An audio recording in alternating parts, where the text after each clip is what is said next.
Good morning बच्चों। कैसे हैं आप सब लोग? होप सो स्वस्थ होंगे। तो चलिए जी, आज हमारी जो स्टैटिस्टिक्स की क्लास है वो लास्ट क्लास है बेटा। तो कोर्स आपका आज फिनिश हो जाएगा, जो कि इको ऑनर सेमेस्टर 2 स्टैटिस्टिक्स का है। ठीक है। तो यूनिट 4 है हमारी हाइपोथेसिस टेस्टिंग, और लास्ट टॉपिक है दैट इज 9.5। क्या है?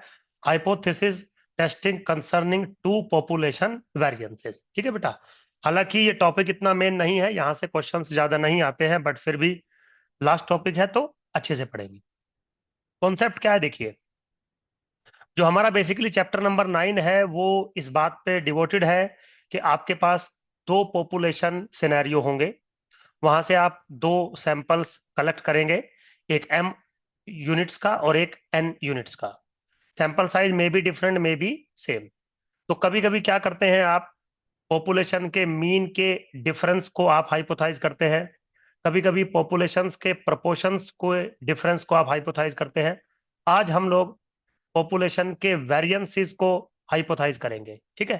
तो हम मान के चलेंगे कि मेरे पास दो पेरेंट नॉर्मल पॉपुलेशन है with mean mu 1 and variance sigma 1 square. दूसरी पॉपुलेशन है जिसका मीन है म्यू 2 और वेरिएंस है सिग्मा 2 स्क्वायर। तो उनका जो वेरिएंसेस है उनके बीच में हम हाइपोथेसिस सेट करेंगे। Means sigma 1 square is equal to sigma 2 square, और ग्रेटर देन और लेस देन और नॉट इक्वल टू। ठीक है। तो जैसे कि मैंने बोला कि नल हाइपोथेसिस जो सेट होगी वो पॉजिटिव स्टेटमेंट होती है। तो नल हाइपोथेसिस में हम sigma 1 square is equal to sigma 2 square consider करके चलेंगे। अल्टरनेटिव में कोई भी तीन में से एक हो सकती है। ठीक है बेटा। तो शुरू करते हैं। तो सबसे पहले वो क्या कह रहा है कि let we have a sample, let x1 x2 dot dot xm follow करता है IID normal population with mean mu 1 and variance sigma 1 square. मतलब एक सैंपल मैंने ले लिया एम ऑब्जर्वेशंस का पहली पॉपुलेशन से, and y1 y2 dot dot yn also follow IID normal with mu 2 sigma 2 square. और ये जो दोनों सैंपल है मेरे बच्चों, वो इंडिपेंडेंट है। ठीक है। बिल्कुल इंडिपेंडेंट है एक दूसरे से। चलिए, तो सबसे पहले जैसे कि मैंने आपको हिंट दिया था कि हम पॉपुलेशन के वेरिएंस की इक्वालिटी या डिफरेंस के बारे में हाइपोथेसिस सेट करेंगे। तो इसके लिए आपको जो पॉपुलेशन के जो वेरिएंसेस हैं उनका एस्टिमेटर्स आपको चाहिए। तो आपको पता है कि जो सैंपल के वेरिएंसेस होते हैं वो पॉपुलेशन के वेरिएंसेस के अनबायस एस्टिमेटर होते हैं। तो मैंने मान लिया let S1 square and S2 square denote the two sample variances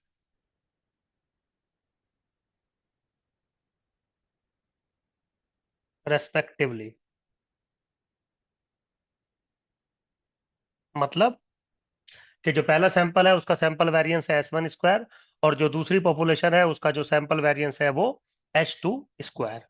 then अगर ऐसा होता है तो एक बार मैंने आपको एफ डिस्ट्रीब्यूशन बच्चों पहली यूनिट्स में पढ़ा रखा है। तो हम एक टेस्ट स्टैटिस्टिक्स डिफाइन करेंगे, F which is S1 square by sigma 1 square divided by S2 square by sigma 2 square, जिसको आप ऐसे भी लिख सकते हो S1 square by S2 square into sigma 2 square by sigma 1 square. And this must follow F distribution with m-1 degree of freedom and n-1 degree of freedom. ठीक है। Simple है बिल्कुल। आप चाहें तो जो मैंने पीछे आपको एफ डिस्ट्रीब्यूशन पढ़ाया था वहां पे आप इन चीजों को देख भी सकते हैं। सिंपल है। ठीक। नाउ अब वो कहता है कि एफ डिस्ट्रीब्यूशन जो आपने बनाया, अब हाइपोथेसिस सेट करते हैं। तो यहाँ पे क्या होगा मेरे बच्चों, नल हाइपोथेसिस क्या होगी? नल हाइपोथेसिस हम सेट करते हैं H0 which is sigma 1 square is equal to sigma 2 square. हम मान के चलते हैं नल हाइपोथेसिस में कि जो दो पॉपुलेशन है वो उनके वेरिएंसेस जो है वो सेम है। ठीक। Now alternative hypothesis.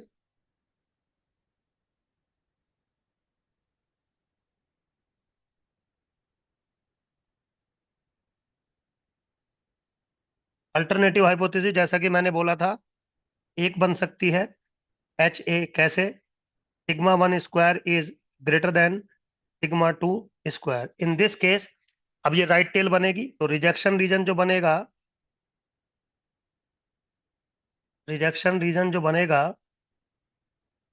क्या बनेगा कि एफ की value greater than equal to F of alpha with degree of freedom m minus one और n minus, where alpha is what, where alpha is level of significance. तो level of significance अब तो आप समझ ही रहे होंगे। Second जो मेरी बनेगी वो बनेगी एच ए, क्या बनेगी? Sigma one square is less than sigma two square.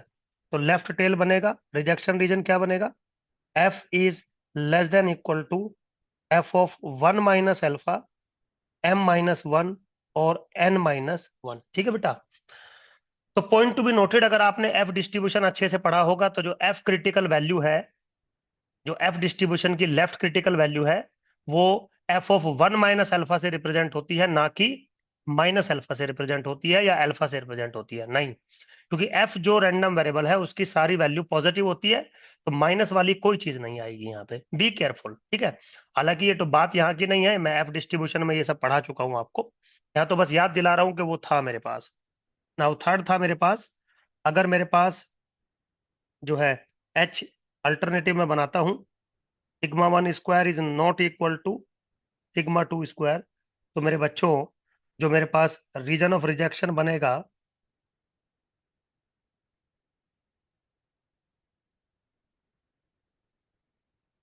इस क्या बनेगा? या तो F greater than equal to होगा F of alpha by two with m minus one और n minus one degree of freedom, और या फिर F less than equal to होगा F of one minus alpha by two with m minus one degree of freedom और n minus one degree of freedom.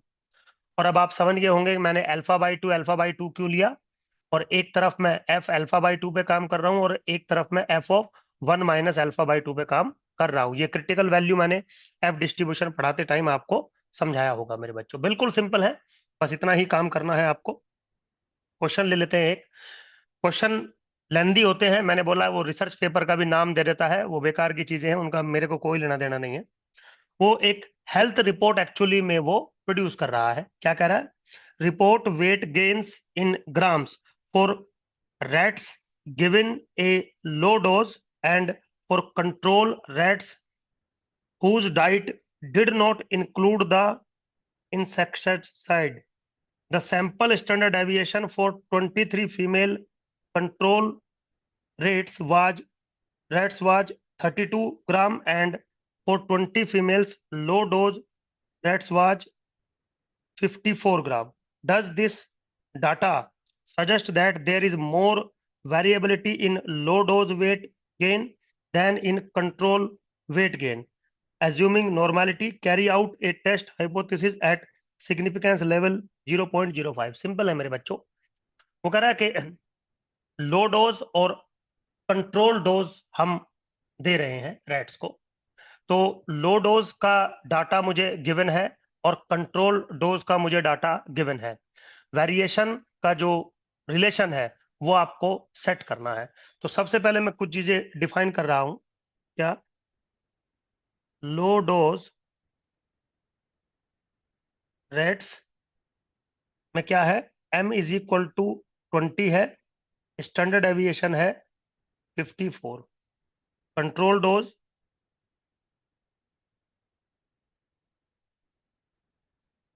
n की value है 23 और S2 है 32। मेरे बच्चों ये बहुत सिंपल है, आपको करना ही पड़ेगा ये सब चीजें। चलिए, अल्फा की वैल्यू है 0.05। ठीक है?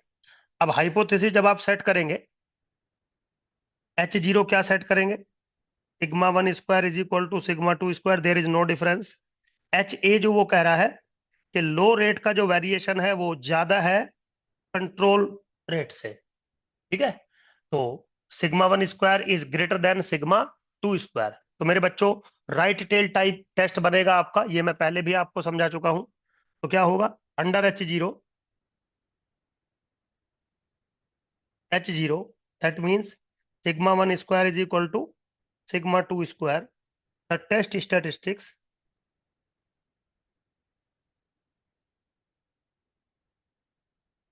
क्या बनेगा, F which is equal to S1 square by S2 square into σ2 square by σ1 square. But क्योंकि अंडर द टेस्ट स्टैटिस्टिक्स है, तो σ1 स्क्वायर बराबर है σ2 स्क्वायर के, तो वैल्यू क्या बनेगी, S1 square by S2 square.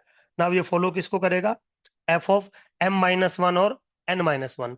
M-1 कितना है 19, N-1 कितना है 22। चलिए जी, तो दिस इंप्लाइज मेरे बच्चों एफ कैलकुलेटेड किसके बराबर आ जाएगा, S1 स्क्वायर। S1 किसका बराबर था मेरा 54, तो ये हो गया 54 का स्क्वायर डिवाइडेड बाय S2 किसके बराबर है 32 का whole square. Now this is equal to 2916 divided by 1024, इसके बराबर बन रहा है 2.8496। ये आ गया आपका एफ कैलकुलेटेड। चलिए कोई बात नहीं। नाउ एफ 0.05 एट 19, 22, जो टेबुलेटेड वैल्यू है वो 2.03। कोई बात नहीं, टेबल से मिल जाएगी आपको। तो आप क्या डिसीजन लेंगे, एफ कैलकुलेटेड जो है विच इज इक्वल टू 2.8496 वो ग्रेटर है 2.03 से, विच इज इक्वल टू है एफ टेबुलेटेड। तो क्या होगा, रिजेक्ट, रीजन ऑफ रिजेक्शन में चला गया ना, टेबुलेटेड से बाहर हो गया राइट हैंड साइड में। तो वी रिजेक्ट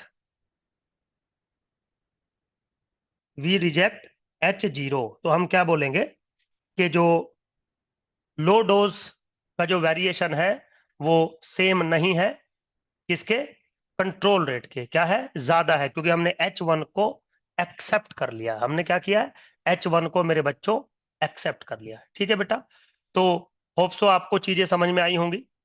हो सकता है बेटा कुछ चीजें ना समझ में आई हो, तो ऐसा नहीं है कि टीचर खराब है, हो भी सकता है, मतलब ऐसा मैं वो नहीं कह रहा हूं, बट फिर भी मैंने पूरा कोशिश किया है अच्छे से आपको हर कॉन्सेप्ट को समझाने के लिए। होप सो मैं थर्ड सेमेस्टर का जो आपका MME 3 है वो भी मैं आपको फ्री ऑफ कॉस्ट ही बेटा पढ़ाऊंगा। ठीक है, बस अगर कोई प्रॉब्लम हो, कोई डाउट हो, आप मुझे बताते हुए चलिए। ठीक है बच्चों, तो अब हम जो अगली क्लासेस हम लोग अपलोड करेंगे वो मैथ्स की अपलोड करेंगे। Thank you very much.